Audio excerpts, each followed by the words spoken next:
Hello, ഇന്ന് ഞങ്ങൾ വയനാട് അമ്പലവയൽ പൂപ്പലി കാണാൻ പോവാണ്. അങ്ങനെ ചുരത്തിൻ്റെ മേലെത്തി നല്ല ബ്ലോക്കായിരുന്നു. പിന്നെ അവിടെ എത്തിയപ്പോൾ ഒരു ചായ കുടിക്കാൻ വെച്ച് വൈകുന്നേരമാണ് കേട്ടോ പോയത് ഞങ്ങൾ ഇവിടെ. പിന്നെ ഞാനൊരു കടലേറ്റും ചായം കുടിച്ച് അങ്ങനെ ഞങ്ങൾ അമ്പലവയലെത്തി. ഇങ്ങനെ നടക്കണം പൂവിൻ്റെ സ്ഥലത്തേക്ക്. പിന്നെ അതിൻ്റെ അടുത്ത് ടിക്കറ്റൊക്കെ എടുത്ത് ഉള്ളിൽ കയറിയപ്പോൾ കുറേ ഫ്ലവർ ഷോ ആണല്ലോ പൂപ്പലി. അപ്പം ഞങ്ങൾ ഫ്ലവേഴ്സൊക്കെ കണ്ട് അതിൻ്റെ പാമ്പൊക്കെ ഉണ്ട്. നല്ല രസമായിരുന്നു കേട്ടോ കാണാൻ. സൺഫ്ലവർ തോട്ടം അങ്ങനെ ഒരു തോട്ടത്തിൻ്റെ സ്ഥലമാണ്. നല്ല രസമുണ്ട് കാണാൻ. എന്തായാലും പോയാൽ കാണേണ്ട സ്ഥലമാണ്. പിന്നെന്താ അവിടെ പറയാനുള്ളത്, സൺഫ്ലവർ ഉണ്ട്, ഫ്ലവർ ഉണ്ട്, ഓരോന്നുണ്ട് കാണാൻ. പിന്നെ ഞങ്ങൾ അവിടുന്ന് കുറച്ച്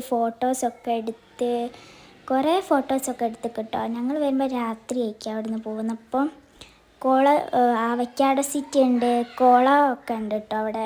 മറ്റേ ഒരു കുളം. പിന്നെന്താ അവിടെ കാണാൻ, ഫ്ലവേഴ്സാണ് ഏറ്റവും കൂടുതൽ കാണാനുള്ളത്. ടൈമർ അങ്ങനെ